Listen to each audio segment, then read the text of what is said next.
정말 진심으로 감사합니다. 또 여러분께서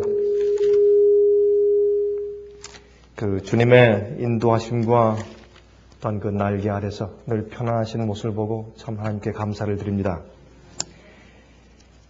이번엔 제가 여러분 그 중국 그 중부 동쪽에 있는 상해, 샹하이 그 상해에서 좀 남쪽으로 가면 상해에서 한 1시간 반 정도 비행기를 타고 가면 장사라고 하는 곳이 있습니다. 장사. 그 장사라고 하는 곳에서 또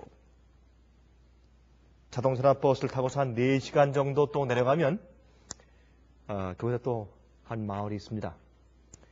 그곳에 한 53명 정도의 이제 교회 지도자들, 그러니까 이제 교회 설교하는 장로들과 목사들이 모여서 제 강의를 들었는데, 이번엔 좀 숫자들이 많이 모여서 제가 상당히 좀 염려했습니다. 중국에 그렇게 많이 모일 수 없는 곳인데 너무 오려고 하는 사람들이 많아서 이제 꼭 필요한 사람들만 연락했는데 어떻게 좀 소문이 좀 더 나가서 좀 사람들이 더 많이 왔어요. 한 30명 정도가 왔어야 할 텐데 한 거의 배가 왔습니다. 그래서 우리가 그 사람들을 한 건물 속에 놓고 절대 나가지 못하게 하고 같이 이렇게 지내면서 참 한 일주일 동안 굉장히 가까워졌습니다.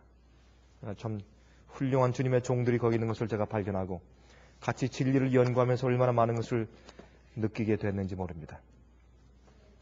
제가 가는 곳마다 느끼는 것은 참 하나님께서 사랑하시고 인도하시는 특별한 주님의 소유들이 있다라는 것을 분명히 느낍니다. 그것을 성경엔 하나님께서 나의 소유라 그랬습니다. 나의 소유라.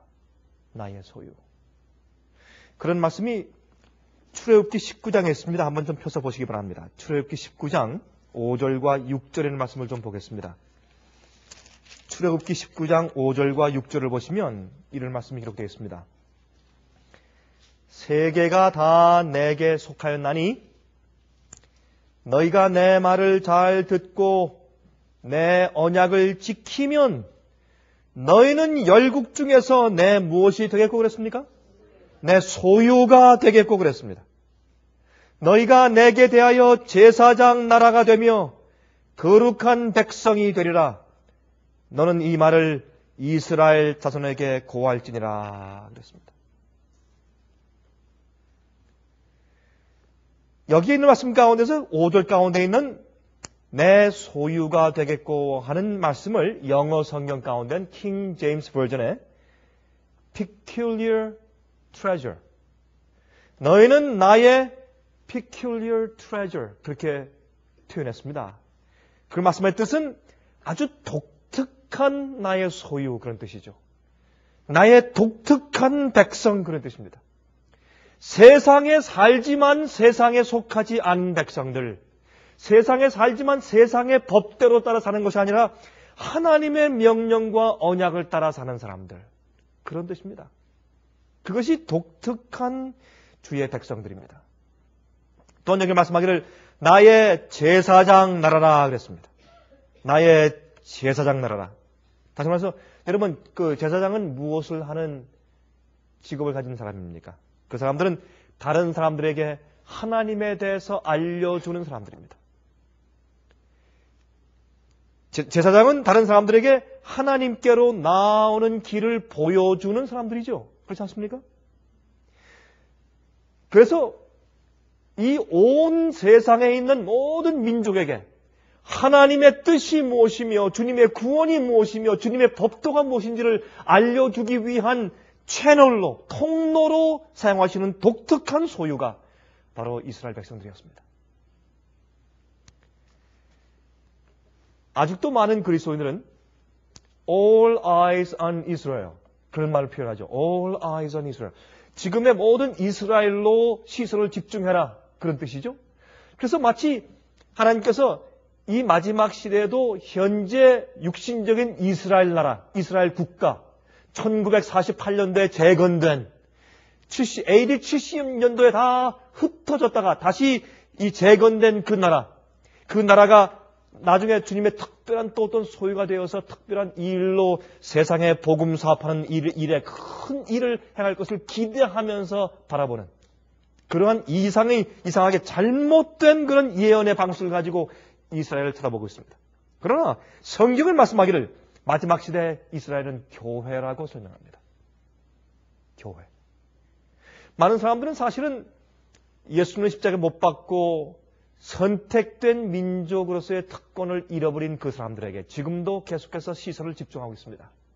그러나 저는 여러 나라와 여러 장소를 다니면서 사실은 주님의 법도와 언약을 지키는 주의 말씀을 사모하고 정말 성경의 말씀 길대로 살고 있는 진짜 주님의 참된 소유, 독특한 백성들을 오히려 제가 보고 있는 것입니다.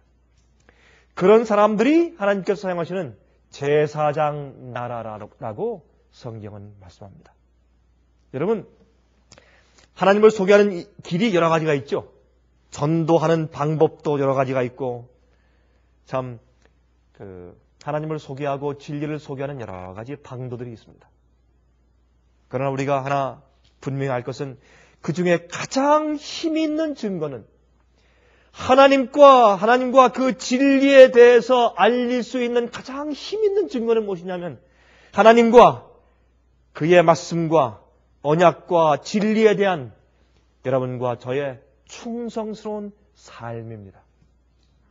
우리의 생애 그 자체, 우리의 순종, 우리의 충성스러운 우리의 삶, 우리의 태도, 우리의 변치 않는 마음, 어떤 일이 생겨도 주님의 뜻을 선택하는 우리의 충성심, 그것이 사실은 가장 최고의, 가장 힘있는, 가장 효과적인 전도 방법인 것을 우리가 합니다.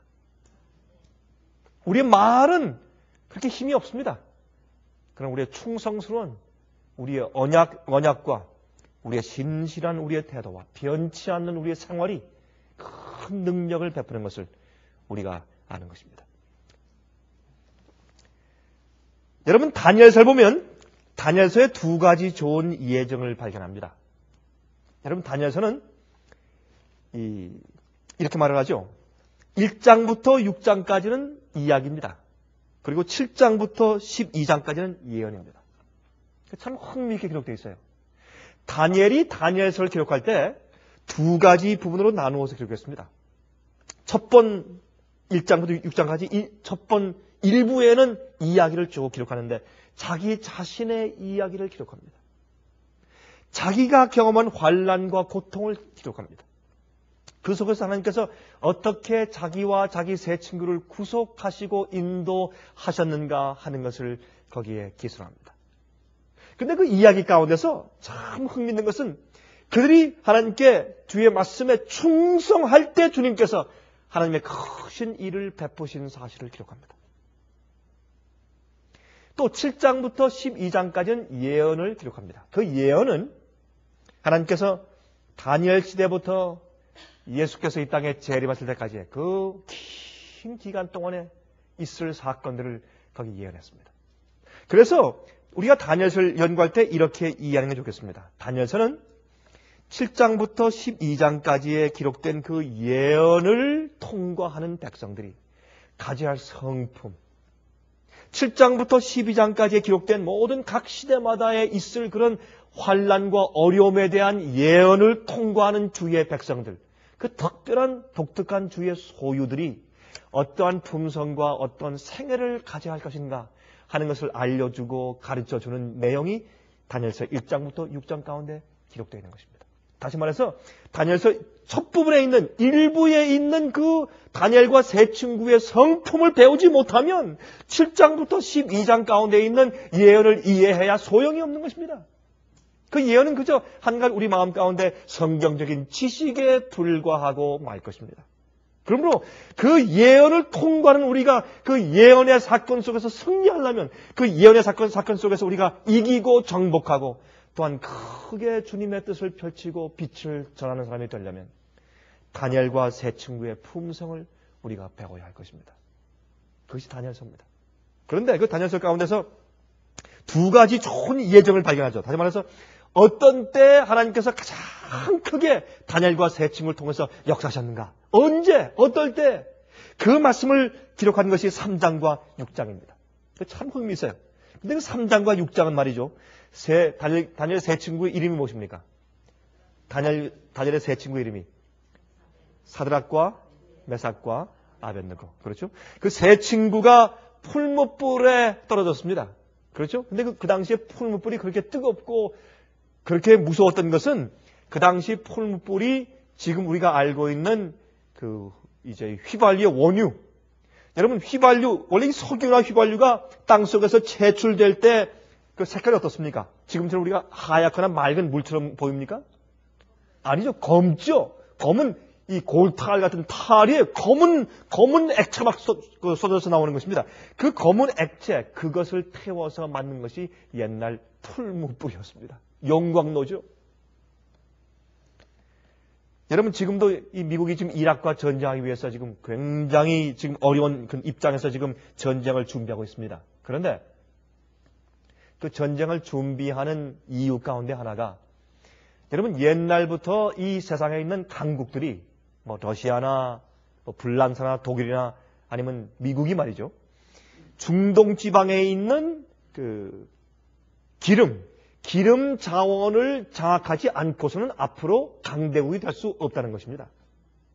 그것이 미국의 옛날부터 벌써 지금 이락 전쟁을 하기 이전부터 벌써 한 20년 전, 아니 그 이전부터 가지고 있던 이 화이트 하우스의 백악관의 아젠다였습니다. 그래서 우리 다 알고 있는 사실입니다. 그런데 미국에 있는 유전도 지금 어떤 의미에서 고갈되고 있습니다. 앞으로 한 20년 내지 30년 후면 미국에 있는 유전도 한 50% 정도 고갈될 것이고 또한 미국의 또한 알래스카에 유전이 많이 있다고 할지라도 그것을 파내는 시추 비용이 많이 들기 때문에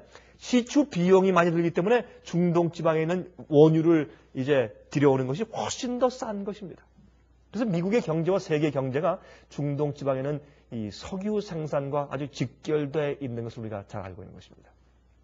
좀 여담이지만은 그런데 이제 이 후세인이 지금 사실 미국을 미워해서 이락에 있는 석유를 시추할 수 있는, 파낼 수 있는 권한을 사실은 러시아와 불란서에 많이 주었습니다.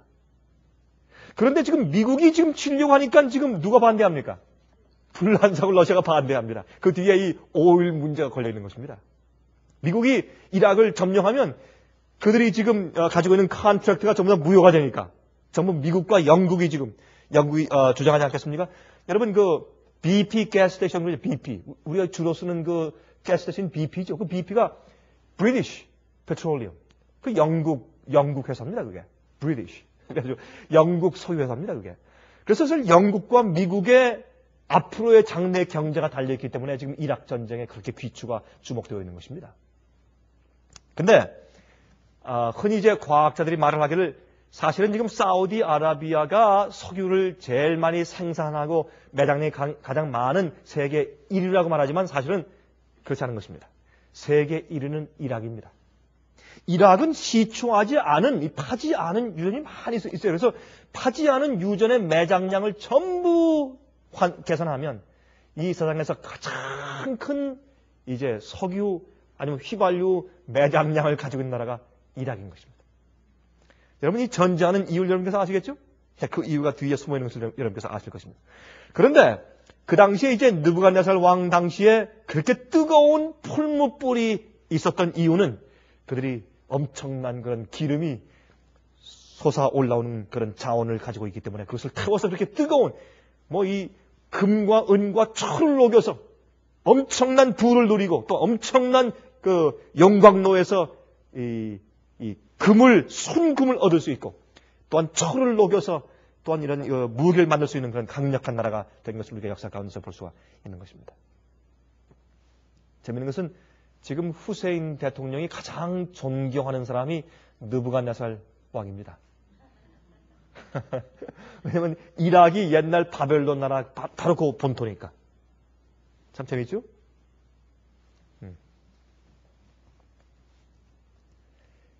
그런데 이 세 친구를 풀무불 가운데 집어넣었던 3장 사건, 또한 6장은 무슨 사건이 있습니까? 다니엘을 어디에 넣었습니까? 사자굴에.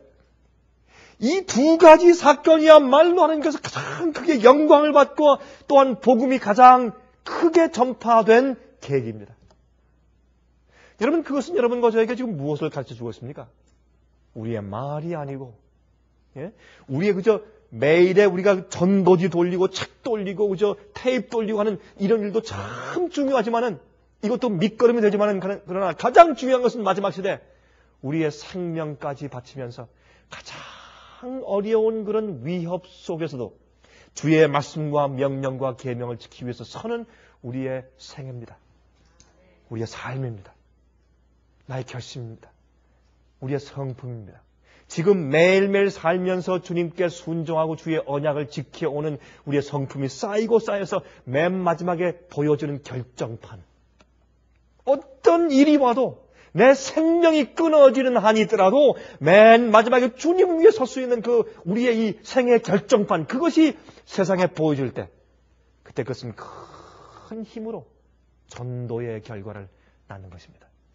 그것이 최고의 전도인 것을 성경은 말하고 있는데 특별히 다니엘서가 그것을 우리에게 말해주고 있습니다. 여러분, 이 다니엘 3장 가운데 다니엘의 세 친구만 나옵니다. 두라 평지에 큰 금신상을 세운 다음에 전부 다 만조백관을 전부 다 모아가지고 각 나라의 사절들, 예, 각 나라에 다스리는 무슨 뭐 장관들, 또 바벨론에 있는 모든 그 관직에 있는 사람들 전부 모아서 그 앞에 전부 절하라고 할 때 그때 그곳에 다니엘은 없습니다. 왜 그런지 아십니까? 그 이유가 성경에 기록되어 있지 않습니다. 그러나 저는 이렇게 생각합니다. 느부갓네살 왕이 다니엘을 참 아꼈기 때문에 아마 그가 그 자기의 하나님의 이스라엘의 여호와 하나님의 계명을 어길 리가 없는 것을 그는 잘 압니다. 왕이. 그래서 자기의 국무총리인 그 다니엘을 너무 아꼈기 때문에 그가 거기에 절하지 않고서 죽게 될 것을 분명히 알기 때문에 아마 미리 어떤 특자로 저 먼 외국에 보냈을 것입니다. 그를 보호하기 위해서. 아마 모르지만 우리가 하늘에 올라가서 다니엘 만나서 얘기하면 아마 제 말이 맞을지 모릅니다. 그렇게 했을 거예요. 넌 좀 피해 있어라. 안 되겠다. 그 충성스러운 다니엘을 알기 때문에 사람들이 우리는 어떤 일이 있어도 주의 계명을 어기지 않을 사람이라는 그런 레이블이 우리 이마에 있어야 합니다. 그게 우리 성품입니다. 죽어도 우리 주의 계명을 어길 수 없다. 그런 성품으로 사람들이 우리를 다 인정해야 합니다. 저 사람은 아무리 해도 꺾어지지 않을 사람. 그러한 정직하고 충성스러운 이미지가 사실은 우리 속에 있어야 합니다. 여러분 보십시오. 아브라함은 두 번이나 하나님의 능력을 경험하고 또한 주님의 뜻대로 살고 있으면서도 그가 자기 아내를 잃어버릴까 봐 무서워서 자기 아내가 너무 아름답기 때문에 여러분 나중에 자기 아내가 한 60세, 70세 된 다음에도 거짓말했어요. 처음에 애굽에 가서 처음에 거짓말했죠. 그때는 아내가 젊었으니까 거짓말했다고 우리 이해가 됩니다. 그렇죠? 그런데 그 아내 사라가 60세, 70세 됐을 때 두 번째 또 거짓말했어요. 여러분 그렇죠? 아브라함이 두 번째 자기 아내가 자기 여동생이라고 두 번 거짓말했습니다. 무서워서 자기 아내가 예쁘니까 적군들이 와서 자기 아내를 빼앗고 자기를 죽일까 봐 무서워서. 그런데 참 이상한 것은 사라가 얼마나 이뻤는지 60세, 70세 되었을 때도 참 아리따웠던 모양이에요. 참 이상해. 그래서 아브라함이 무서워가지고 말이죠. 자기 아내가 또 여동생이라고 거짓말한 것을 볼 때 좀 그런 생각이 들어갑니다. 하기야 요즘에는 한 60세 된 분들 예쁜 분들이 있어요. 요새는 사이가 좋아져서 그런지 한국에 가서 보면 한 60세 된 분들도 아주 그냥 젊은 사람처럼 젊은 옷을 입고 화장 많이 하고 그냥 파마하고 다니면 한 40대 된 분으로 오해하는 그런 경우도 혹시 있는 것을 우리가 보게 됩니다. 여러분 한 가지 지금 여담이지만은 옛날에 그 메소포타미아 지방에 이제 무덤을 파보면 거기에서 화장품이 나오는데 그것이 땅이 이렇게 꽉 눌려서 진공 상태에 있기 때문에 그 화장품이 아직도 별로 변질되지 않고 이제 이렇게 나오는 경우들이 가끔 있대요. 근데 정말 그 시대가 아브라함이 살던 그 시대의 무덤들이 발견되는데 그 무덤 속에서 옛날 시대 사람들의 장신구가 나옵니다. 그럼 장신구인데 여인들이 옆에 차고 다니는 옛날에 한국 그 여인들이 차고 다니는 이런 그 뭐라고 합니까? 예? 그 동그란 그런 주머니 있죠, 이렇게 예? 하여튼 제 이름을 잊어버렸지만 하여튼 이 주머니 있지 않습니까? 그 주머니 이렇게 열면 그 속에 뭐 이제 동전도 있고 하는 거 말이죠. 그런 게 나오는데 그것을 열어보면 거기에 이런 그 분첩이 나오고 화장품이 나오는데 그걸 연구하면 그게 전부 다 꽃가루예요, 꽃가루. 꽃가루를 가지고 화장품을 만들었어요. 깨끗하게. 그래서 그 당시에도 화장품이 많이 있었던 것을 우리가 이제 고고학을 통해서 알 수 있는 것입니다. 그런데 하나님께서 이 아브라함도 그러한 경험을 통해서 점점 그가 성장해서 나중에 어떻게 해요? 자기 아들을 모리아산에 가서 바칠 정도까지 그는 성장합니다. 무슨 일이 있어도 그의 마음 가운데 합리적으로 이해가 안 돼도 주님께서 말씀하시면 무조건 하는 믿음이 그의 마음 가운데 성품으로 성장합니다. 그때 주님께서 그를 우주 앞에 내놓으십니다. 그가 아들을 죽이려 할 때 하늘에서 아브라함아 제발 그렇게 하지 말아라. 그 손을 붙잡고 이제 내가 여호와를 경외하는 것을 우리가 알았다. 이제 내가 하나님을 두려워하는 것을 알았다. 여러분 성경 가운데 하나님을 두려워하라 하는 말씀은 주의 말씀을 순종한다는 말씀입니다. 그런 뜻입니다. 그러므로 주님을 순종하고 어떤 일이 있어도 세상의 법이 무엇이라고 말을 할지라도 나의 이익을 위해서 내가 세상 법 따르는 것이 아니라 내가 죽고 모든 불이익을 당하고 완전히 망할지라도 주님의 뜻대로 살고 주의 계명을 지키기 위해서 서는 우리의 성품의 마지막 결정체가 우리의 전도의 최고 영향력이 있는 방법입니다. 그것이 주의 말씀인 것을 우리가 특별히 다니엘서 3장과 6장을 통해서 봅니다. 다니엘이 여러분 사자굴 가운데 빠졌을 때 똑같은 이야기죠. 여러분 그 세 친구가 어떻게 했습니까? 왕이시여 우리를 위해서 다시 또 음악을 연주할 필요가 없습니다. 연주하시더라도 우리가 안 하겠습니다. 왕께서 원하시면 우리를 풀무불 가운데 던지십시오. 그러나 주님께서 우리를 보호하실 것입니다. 그러나 여기 문제가 있어요. 여기 조건이죠. 주님께서 우리를 풀무불 가운데서 보호하시지 않더라도 우리가 전하지 않겠습니다. 그게 믿음입니다. 전 그 말씀을 좋아합니다. 주님께서 우리를 보호하실 것입니다. 믿음입니다. 그러나 주께서 보호하시지 않더라도 우린요. 주께서 보호하시면 하겠습니다. 그 이후에는 클로즈가 그 이후에는 조절이 별로 없어요. 많은 경우에. 또 실제로 주님께서 보호하지 않으시면 그저 불평과 불만이 얼마나 많은지. 그래서 우리 생활 가운데서 그렇게 어려운 시련이 끊일 날이 없는 것입니다. 배워야 하니까.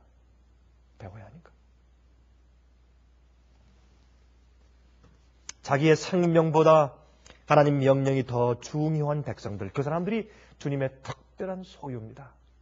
My peculiar treasure. My peculiar treasure. 그렇게 끝까지, 마지막 끝까지 십자가 쥐고 주님 따랐을 때 주님께서 어떻게 했습니까? 그 마지막 환난 가운데 주님께서 함께 섰습니다. 주님께서 다니엘과 함께 사자굴 안에 같이 계셨고 또한 세 친구와 함께 풀무불 가운데 같이 거닐고 계셨습니다. 왜? 그들의 충성 때문에. 너희가 내 말을 지키고 내 언약을 지키면 너희는 이 세상에서 나의 제사장 나라가 될 것이고 또한 나의 특별한 소유가 될 것이라고 성령이 말씀했습니다. 그것이 가장 효과적인 전도입니다. 한번 읽어보십시다. 다니엘 3장입니다. 다니엘 3장 27절부터 29절을 읽겠습니다. 이렇게 말씀되어 있습니다. 다니엘 3장 27절부터 29절까지. 방백과 수령과 도백과 왕의 모사들이 모여 이 사람들을 본즉 불이 능히 그 몸을 해하지 못하였고 머리털도 거슬리지 아니하였고 고이빛도 변하지 아니하였고 불탄 냄새도 없었더라. 여러분 어떻게 생각하세요? 불탄 냄새까지 없어요. 느부갓네살이 말하여 가로되 사드락과 메삭과 아벳느고의 하나님을 찬송할지로다. 이것은 느부갓네살 왕, 이방인 바벨론 왕의 말입니다. 그가 그 사자를 보내사 자기를 의뢰하고 그 몸을 버려서 왕의 명을 거역하고 그 하나님 밖에는 다른 신을 섬기지 아니하며 그에게 절하지 아니한 종들을 구원하셨도다. 얼마나 아름다운 전도입니까, 여러분? 예? 왕이 감동하고 온 사람들이 만조백관이 감동했습니다. 이것이 참 전도입니다. 앞으로 짐승의 표에 환란이 올 때 주의 계명과 말씀에 서서 자기 생명을 바치면서 짐승의 표 받지 아니하고 하나님의 인을 받는 주의 백성들을 보고 판사와 검사와 변호사가 감동을 받아 자기 옷을 벗고 내려와서 우리 편에 가담할 것입니다. 주의 백성과 마지막 교회에 가담게 될 것입니다. 여기 이런 충성심 속에서 누가 전도를 받고 가담합니까? 왕이. 그를 죽이려 했던 왕 자신이. 이게 가장 효과 있는 전도가 아니고 무엇입니까, 여러분? 29절. 그러므로 내가 이제 조서를 내리노니 각 백성과 각 나라와 각 방언하는 자가 무릇 사드락과 메삭과 아벳느고의 하나님께 설만히 말하거든. 다시 말해서 함부로 말하거든. 그 몸을 쪼개고 그 집으로 거름터를 삼을지니 이는 이같이 사람을 구원할 다른 신이 없음이니라 하고. 그러니까 왕이 대신해서 전도해 주는 것입니다, 지금. 전도는 우리가 주 앞에 충성하고 주께서 우리를 보호하실 때 남들이 우리를 보고 주 앞에 감사하고 영광 돌리게 되는 것이 참 전도입니다. 그것이 주 앞에 영광을 돌리는 것이에요. 우리 다니엘 6장을 보십시다. 이제 다니엘 6장 1절부터 6절까지 읽어보세요. 또 기가 막힌 말씀이 기록되어 있어요. 다니엘 6장 1절부터 6절까지. 다리오가 자기의 시몬대로 방백 120명을 세워서 전국을 통치하게 하고 또 그들 위에 총리 셋을 두었으니 다니엘이 그 중에 하나이라. 이는 방백들로 총리에게 자기의 직무를 보고하게 하여 왕에게 손해가 없게 하려 함이었더라. 다니엘은 마음이 민첩하여 총리들과 방백들 위에 뛰어나므로 왕이 그를 세워 전국을 다스리게 하고자 하니라. 다시 말해서 지금 세 총리 가운데 다니엘을 제일 위에 수석 총리로 뽑으려고 하는 즈음에 있다 그 말입니다. 이에 총리들과 방백들이 국사에 대하여 다니엘을 고소할 틈을 얻고자 하였으나 이게 무슨 말입니까? 다니엘이 이 수석 총리가 되지 못하게 좀 막고 그를 모함하는 것입니다. 능히 아무 틈, 아무 허물을 얻지 못하였으니 이는 그가 충성되어 아무 그릇함도 없고 아무 허물도 없었음이었더라. 여러분 이것이 마지막 시대 주의 백성의 성품 아니겠습니까? 이것이 하나님의 인을 받는 백성들의 성품입니다. 아무리 찾아봐도 흠을 찾을 길이 없어요. 아마 굉장했을 거예요. 스파일 보내가지고 아마 다니엘의 그 사무실에서 쓰레기통을 맨날 뒤졌을 거예요. 아닙니까? 여러분 지금 하는 것처럼 세무조사하고 뱅크 어카운트를 뒤지고 혹시 뇌물 받지 않았나? 혹시 누구 짜고서 누굴 봐주지 않았나? 별 것을 다 뒤지고 굉장했을 거예요. 그의 흠을 찾기 위해서. 무슨 실수가 없는가? 혹시 무슨 간음하는 일이 없는가? 바람 피우는 일이 없는가? 별 수단 방법을 다해서 스파이들이 와서 그의 쓰레기통을 뒤지면서 맨날 찾았지만 그의 흠과 틈을 발견할 수가 없었습니다. 그들이 그를 고소할 수 있는 유일한 길은 그가 믿고 있는 하나님에 대한 신앙뿐이었습니다. 마지막에 짐승의 표의 환란이 마지막 백성들을 고소하는 것은 하나님의 참된 말씀을 순종하는 그들의 신앙 태도에 대해서 잡으려고 고소하는 것이 마지막 환란인 것입니다. 지금 그래서 여기에 있는 다니엘 6장에 있는 이 환란은 바로 마지막 시대의 환란을 예표하고 있는 것을 우리가 잘 알고 있는 것입니다. 5절. 그 사람들이 가로되 이 다니엘은 그 하나님의 율법에 대하여 그 틈을 얻지 못하면 그를 고소할 수 없으리라 하고. 이게 무슨 말이에요? 하나님의 계명을 지키는 그 일에 있어서 흠을 잡지 아니하면 다른 것을 통해서 흠을 잡을 수가 없는 것입니다. 다시 말해서 그 다니엘이 다른 사람들과 달리 믿는 그의 독특성, 하나님께서 보실 때 독특한 백성으로서의 그의 신앙 태도와 믿음 그것밖에는 그의 흠을 잡을 것이 없었다 그 말입니다. 그것이 마지막 시대 환란이 아닙니까 여러분? 예? 그러므로 이것만 보아도 어떤 사람, 다른 입장에서 흠을 발견할 수 없는 사람들이 준비돼야 주님께서 바람을 놓으시는 겁니다. 여러분 아닙니까? 다니엘 같은 백성들이 나와야 마지막 시대에 환란이 생기는 것입니다.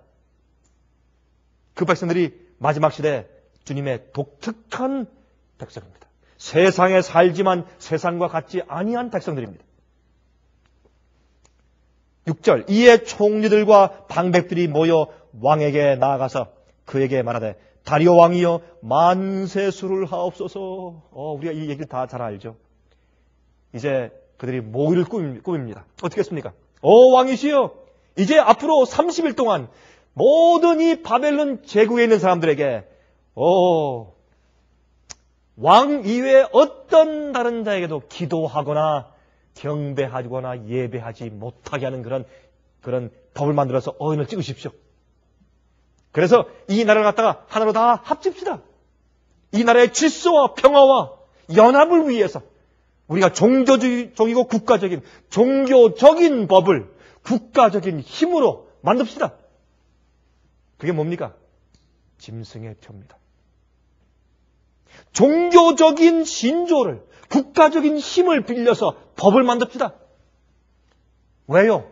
이 나라의 평화와 질서와 번영과 연합을 위해서. 얼마나 마지막 시대 환란을 위한 적당한 표상이 바로 다니엘서 6장 가운데 기록되어 있습니다. 그때 이 왕이 기분이 좋았습니다. 그것이 다니엘, 자기가 가장 사랑하는 다니엘을 잡기 위한 모략인 것을 그는 전혀 알 수가 없습니다.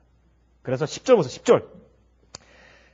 다니엘이 이 조서에 어인이 찍힌 것을 알고도 자기 집에 돌아가서는 그 방에 예루살렘으로 향하여 열린 창에서 전에 행하던 대로 하루 3번씩 무릎을 꿇고 기도하며 그 하나님께 감사하였더라. 그 무리들이 모여서 다니엘이 자기 하나님 앞에 기도하며 간구하는 것을 발견하고 됐다, 이제 잡았다. 여러분, 다리오 왕은요 고레스 왕의 삼촌입니다. 고레스 왕이 이 바벨론의 벨사살 왕 때, 마지막 그 멸망 당시에 벨사살 왕이죠. 다시 말해서 느부갓네살 왕의 손자. 그때의 페르시아 왕인 젊은 왕 고레스가 저 북쪽에 있는 유프라테스 강의 그 저쪽 상류 지역을 건너다가 그의 그 마찰 끄는 말이 이 백마가 2마리였습니다. 백마가 2마리가 끌었는데 이제 물을 건너가다가 그 2백마 가운데 1마리가 익사해서 죽었습니다. 물에 빠져 죽었습니다. 화가 나가지고 고레스 왕의 역사를 보면 화가 나가지고 내가 내 말에 대해서 강에게 복수하리라. 이 강을 빼돌려라. 그래서 그 옆에 운할 파가지고 강에게 복수한다고. 자기 말 죽였다고. 참 옛날 왕들은 그래요. 그렇게 우직해요. 이 강에게 복수해라. 그래가지고 그 강을 다 빼돌렸어요. 다 빼서 물이 흘리지 못하게 다 빼돌리다 보니까 이 마른 강 밑으로 들어가면 저 바벨론 성을 쳐들어갈 수 있겠다 하는 묘안이 생긴 것입니다. 원래는 그 바벨론 성을 쳐들어가기 위해서 강물을 빼돌린 것이 아니라 자기의 흰말에게 복수하기 위해서 하다가 그것을 발견하게 된 것입니다.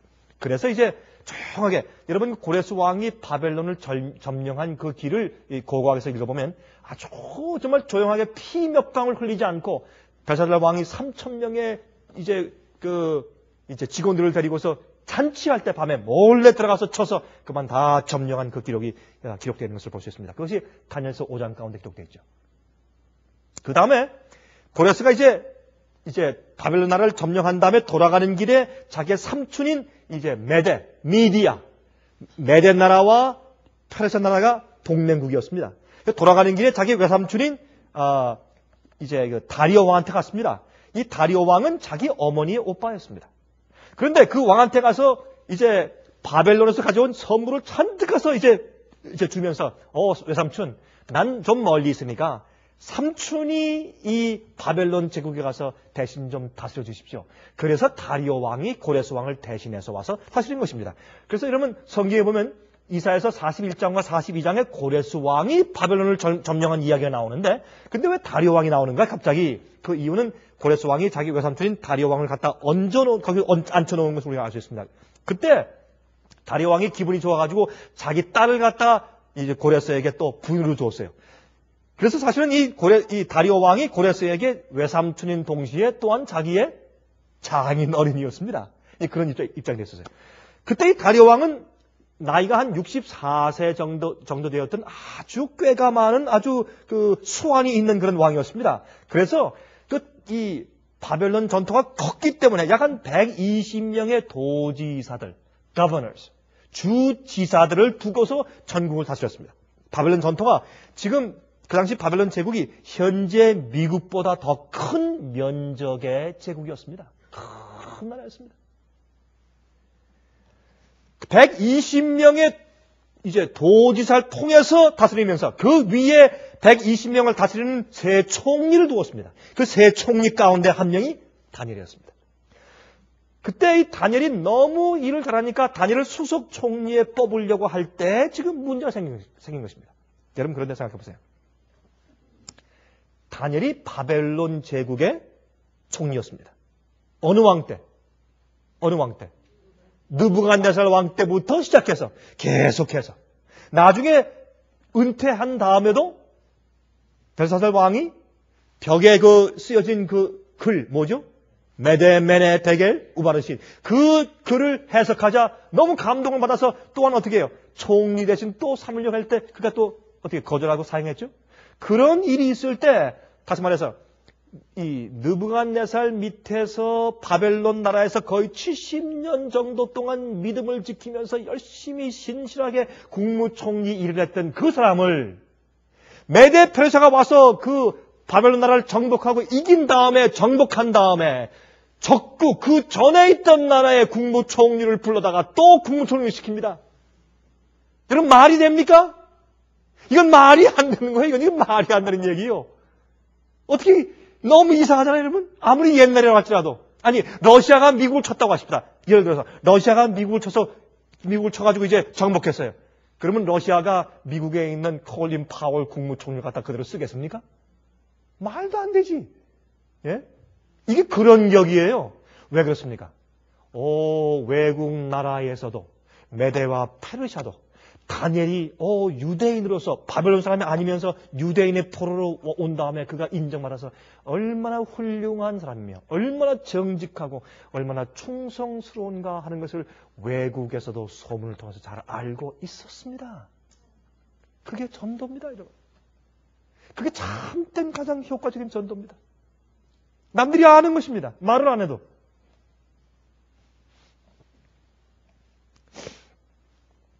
그런데 흥미있는 것은 다니엘이 이 다리오 왕이 다른 사람들에게 속아서 그가 30일 동안 어떠한 신에게도 기도하거나 경배하거나 예배하지 말라고 하는 그런 명령을 만들고 어인을 딱 찍은 것을 알면서도 예루살렘을 향해서 창문을 열고 하루 3번씩 기도했다 그랬습니다.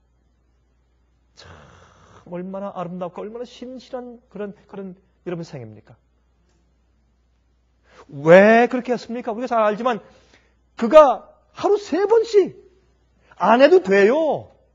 그런 명령이 내렸으니까 특별히 어떻게 해요? 자기와 자기 가족을 보호하기 위해서 구태여 또 무슨 거짓시켜 꼭 창문 열고 기도할 필요가 뭐 있어요? 아니 기도할 때 조용히 창문 닫고서 기도하면 안 돼요? 30일 동안만 창문 닫고 옷장소에 들어가서 기도하면 안 돼요? 조용히 기도할 때 우리 마음으로 기도할 때 생각으로 기도할 때도 주님께서 다 들으시는데 안 돼요? 잘못된 거 있어요? 잘못된 거 없어요. 30일 동안만 그렇게 하면 되는데 그렇게 고지식하고 아주 속이 딱 막힌 사람이야. 다니엘은 가만히 보니까. 그렇죠? 성경 보니까 아주 속이 딱 막히고 고지식하고 융통성이 없는 이상한 사람이에요. 성경은 그렇게 표현하는 것 같지만 그러나 이 사람을 주님께서 나의 독특한 나의 종이라고 설명합니다. 성경은. 그가 지금까지 그렇게 해왔기 때문에 지금까지 해온 것을 명령이 났다고 해서 창문을 닫으면 자기의 타협하는 모습을 보이는 것입니다. 주님을 부인하는 것과 같습니다. 주님의 뜻과 말씀을 부인하고 난 이제 믿지 않습니다. 나는 하나님의 명령보다 이 땅의 나라의 명령을 더 무서워하고 존중합니다 하는 것을 표현하는 것이 되는 것입니다. 그래서 그는 지금까지 하던 대로 창문 열고 예루살렘을 향해서 하루 3번씩 기도했다고 성경은 말합니다. 마지막 시대에 그러한 신실한 백성들이 생겨야 합니다. 숨기는 것은 신앙의 타협이 되기 때문에 다니엘은 그렇게 하지 않았습니다. 나중에 사람들이 와서 왕이시여 다니엘이 하니까 그때 아차 내가 속았구나. 이미 늦었습니다. 여러분 다리오 왕은 자기 나라의 법을 한 번 시행했다가 그것을 어기거나 바꾸면 자기 나라의 질서 개가 무너질 것을 압니다. 그래서 할 수 없이 그것을 계속해서 이행하기 위해서 다니엘을 사자굴에 빠뜨리라고 명령을 하면서 그는 웁니다. 음식을 전폐하고 밤새도록 잠을 못 자면서 그는 금식하면서 그는 통곡하면서 울었다고 성경은 말하고 있습니다. 그만큼 왕의 총애를 받았던 다니엘. 얼마나 신실하고 아름다운 사람입니까? 우리 가운데 그런 백성들이 있을까요? 우리가 그런 자리에 있다면 우리도 그렇게 살 수 있을까요? 그것이 주님의 제사장 나라입니다. 주님께서 그들을 통해서 전도하고 주님의 진리와 말씀과 계명을 세상에 높일 수 있는 그런 통로가 바로 다니엘 같은 사람들이요. 그것이 세상의 최고의 전도 방법입니다. 그러나 사람들이 볼 때는 고지식하고 머리가 딱 막히고 맹꽁이 맹추 같은 사람이에요. 예? 좀 타협을 하고 좀 여두리가 있고 좀 느글느글하고 예? 좀 그런 사람이 세상에 출세해요. 다니엘 같은 사람은 출세할 수 없을 것 같습니다. 그러나 하나님께서 그런 사람을 높이시는 겁니다. 하나님께서 그런 사람을 높이시는 겁니다. 다니엘의 믿음은 일반적인 믿음이 아니었습니다. 독특한 믿음이었습니다. 세상과 다른 믿음이었습니다. 여러분 그 당시에 사자가 몇 마리였을까요? 여러분 그 다니엘이 사자굴 가운데 빠진 그림을 가끔 여러분 보시죠. 그림 많이 있어요. 그 Daniel in Lion's Den 그래가지고 이제 그런 그림이 많이 있는데 그런 그림을 보면 대개 사자가 그저 2마리, 3마리밖에 없어요. 그렇죠? 여러분 그렇게 적게밖에 없을까요? 나중에 여러분 보세요. 이 다니엘이 산 다음에 다니엘을 모함했던 사람이 다리오 왕이 화가 나서 전부 다 그 총리들과 나머지 2 총리와 그 가족들 또 모함한 방백들 일부 120명은 다 아니겠지만 그 방백들 가운데 상당 부분과 그 가족들 식구들끼리 몽땅 집어넣으니까 그 사자들이 말이요. 배가 고파가지고 다니엘은 못 먹었던 사자들이 배가 고프니까 그들이 떨어지니까 그들의 몸이 땅에 닿기도 전에 뛰어올라서 그냥 전부 다 잡아먹어버렸어요. 그러니 여러분 생각해보세요. 그러니 사자들의 숫자가 얼마나 많겠습니까? 아마 수십 마리, 한 수백 마리 됐을 거예요. 그렇게 많은 사자가 그 굴 속에 있으면서 다니엘을 건드리지 못합니다. 한 마리도. 여러분 상상하십니까? 사자를 베개 삼아 잠자고 있는 다니엘. 여러분 생각해보세요. 전 가만히 생각하면 참 재밌어요. 사자를 베개 삼아. 우리가 동물원 가서 사자 가면 이렇게 해도 겁나서 도망가는데 그렇죠? 사자를 그 많은 사자가 옆에 쭉 들어서 있고 수십 마리가 아니 어떤 면에서 수백 마리가 들어서 있고 쳐다보고 있고 네? 군침을 삼키지만 가까이 올 수 없는 그런 입장에서 사자가 호위하고 있는 형편 가운데서 가장 통통한 어미 사자를 갖다 베개하고서 잠자고 있는 다니엘. 그래서 주님께서 보시면 우리를 환난 속에서 구원하시지 환난을 받지 않게 하시는 것은 아닌 것 같아요. 우리에게 환난을 허락하시지만 환난 속에서 구원하시는 주님. 풀무불 가운데서 구원하시는 주님. 그렇죠? 보십시다. 다니엘 6장. 다니엘 6장. 자, 20절부터 봅니다. 20절부터. 다니엘에 든 굴에 가까이 이르러는 슬피 소리질러 다니엘에게 물어가로되 이것은 이제 그 다음날 아침이죠. 왕이 말합니다. 지금 사시는 하나님의 종 다니엘아. 보세요. 지금 다리오가 하는 말 보세요. 살아계신 하나님의 종 다니엘아. 왜요? 자기가 잘못한 것을 알아요 지금. 그렇죠? 이런 종이 이런 백성이 참된 주의 독특한 백성 아니겠어요 여러분? 예? 살아계신 하나님의 종 다니엘아. 너의 항상 섬기는 내 하나님이 내가 나의 명령을 이 국가의 명령을 알고도 죽을 것을 알고도 계속해서 기도하기를 마지 않았던 충성스러운 다니엘아. 내가 항상 섬기는 내 하나님이 참 기가 막힌 말이죠. 여러분 이 다니엘이 전도한 것이 아니라 그 다리오 왕이 전도를 대신 다 해줘요. 그렇죠? 너의 항상 섬기는 내 하나님이 사자에게서 너를 구원하시기에 능하셨느냐? 그때 다니엘이 말이죠. 이렇게 말 안 했어요. 왕이시여 도대체 뭘 하신 겁니까? 빨리 날 꺼내주십시오. 그렇게 안 했어요. 다니엘의 그 태도를 보십시오. 얼마나 그의 아름다운 성품이 나타나고 있습니까? 아주 그 공손한 태도로 다니엘이 왕에게 고하되 왕이여 원컨대 왕은 만세수를 하옵소서. 자기를 죽이려고 명령해서 사자 굴성에 빠뜨린 그 왕한테 왕이시여 만만 도로 사십시오. 만세수를 사옵소서. 세상에 이렇게 아름다운 성품이 어디 있어요?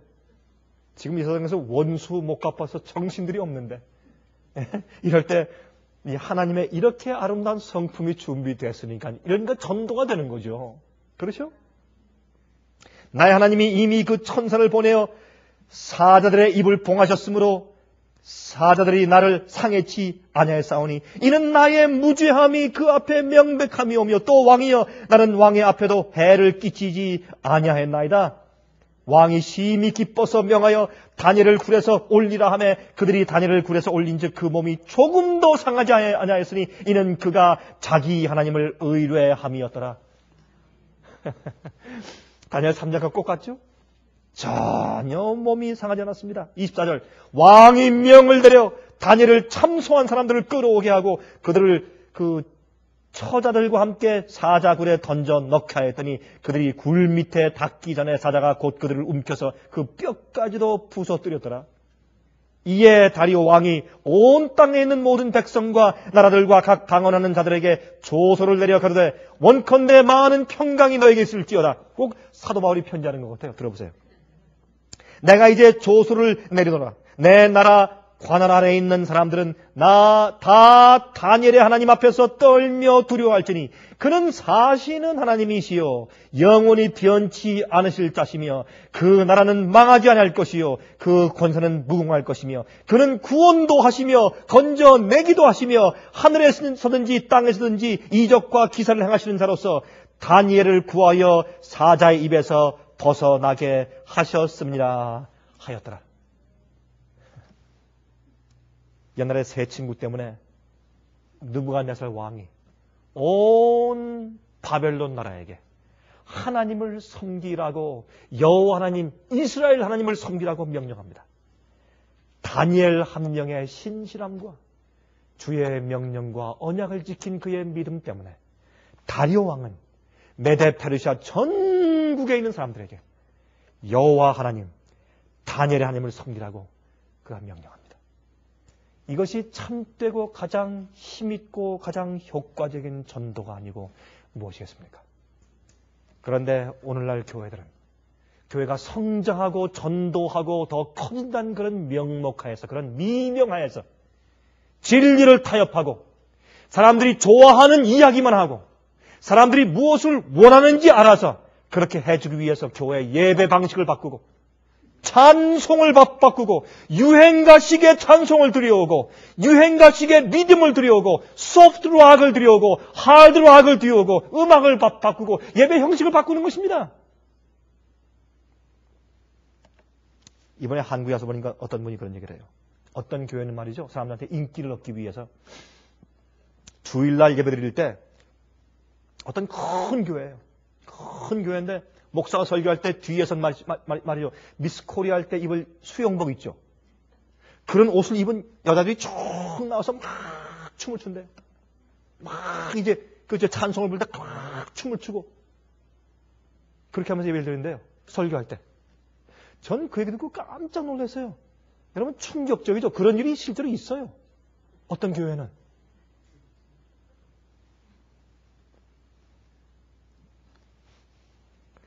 하나님께서 우리를 제사장들로, 다시 말해서 구원의 채널로 사용하시는 일에 가장 중요한 것은 진리와 진리에 대한 충성입니다. 오늘날 많은 교회들에 그것이 빠져 있는 것입니다.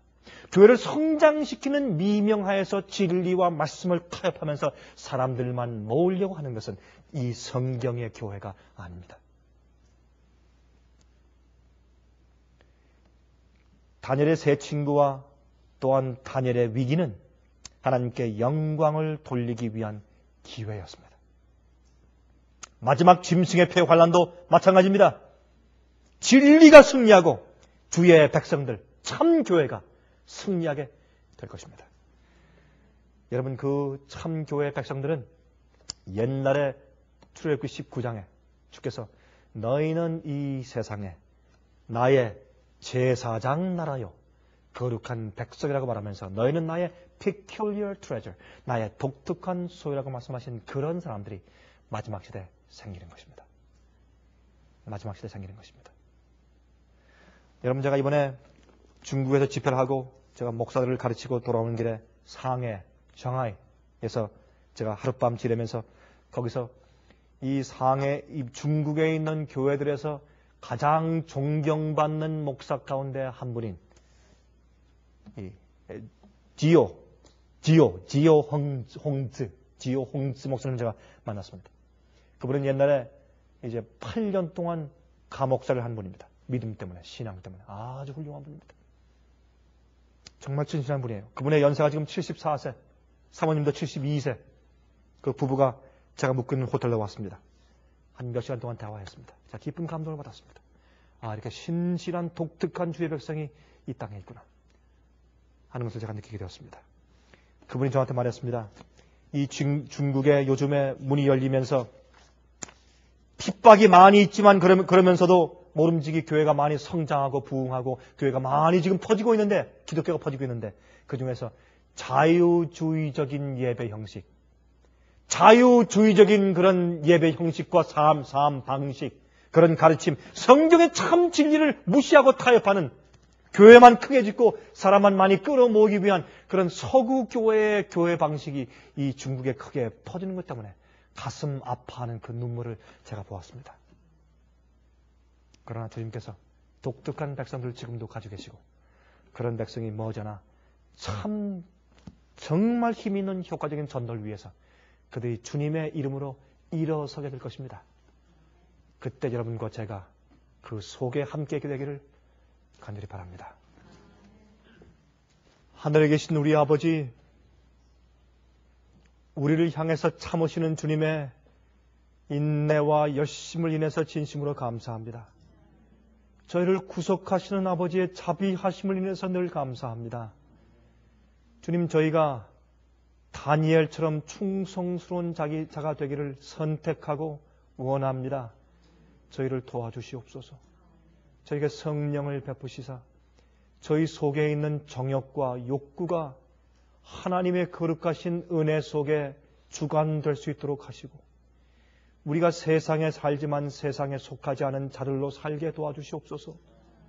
주님의 뜻과 주님의 말씀과 언약대로 사는 것이 즐거울 수 있도록 도와주시고, 우리 마음 가운데 화평과 은혜 때문에 매일 주님 따라 살면서 십자가 지는 일을 우리가 항상 자원하게 도와주시길 주 앞에 기도합니다.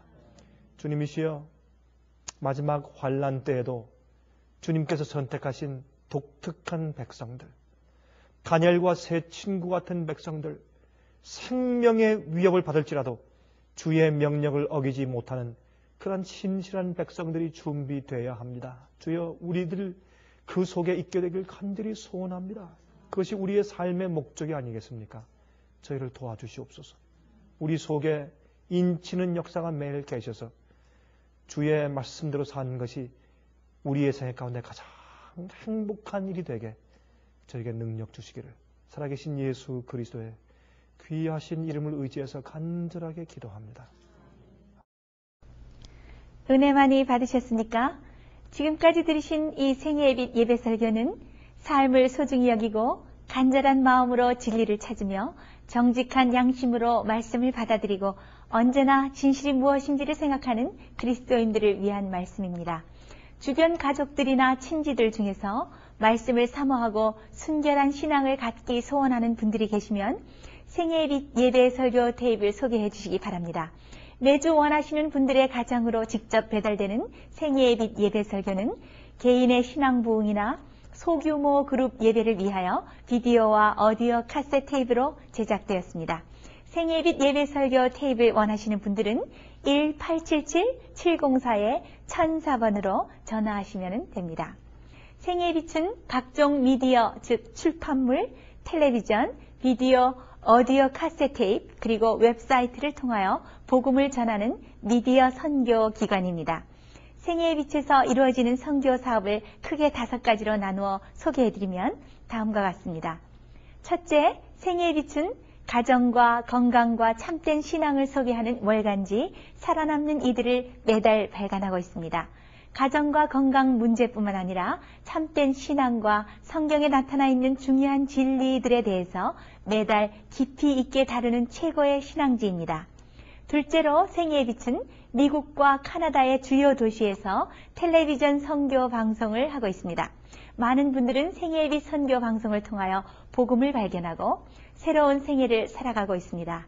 셋째로 생애의 빛에서는 우편 통신을 통하여 평신도들의 성경 연구를 도와드리는 성경통신학교를 운영하고 있습니다. 성경에 나타나 있는 중요한 문제들에 대하여 체계 있게 공부하기를 원하시는 분들은 성경 연구 단기 코스와 요한계시록 연구 과목을 신청하시기 바랍니다.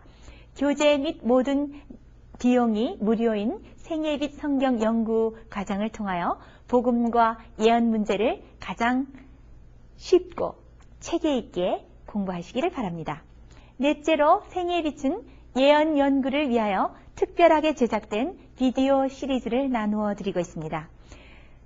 성경 구약과 신약의 대표적인 예언서인 다니엘서와 요한계시록을 처음부터 마지막까지 자세하게 해설해 드리는 예언 연구 비디오 시리즈를 통하여 많은 분들이 성경과 미래에 대한 새로운 시야를 가지고 살아가게 되었습니다.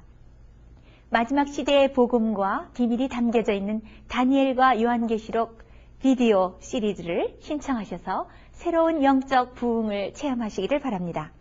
다섯째로 생애의 빛은 생애의 빛 원장이신 강병국 목사님의 예배 설교가 담겨져 있는 비디오와 오디오 카세트 테이프를 원하시는 모든 그리스도인들에게 나누어 드리고 있습니다. 매주 생애의 빛 예배 설교 테이프를 받기 원하시는 분들은 생애의 빛으로 연락하여 신청하여 주시면 됩니다. 끝으로 생애의 빛 선교 사업에 대해서 좀 더 자세하게 알기 원하시는 분들은 웹사이트 www.sostv.net를 방문해 주시기 바랍니다. 생애의 빛 웹사이트에는 지금까지 나온 모든 월간지와 비디오 테이프와 텔레비전 방송들을 누구나 무료로 보실 수 있도록 준비되어 있습니다. 지금까지 소개해드린 생애의 빛 선교 교재들 중에서 원하시는 책자나 테이프 있으면 무료 전화번호 1877-704-1004번으로 신청하여 주시기 바랍니다. 미국 동부 시간으로 월요일부터 금요일까지 9시에서 5시 사이에 전화해 주시기를 바랍니다. 그럼 다음 방송 시간까지 안녕히 계십시오. 감사합니다.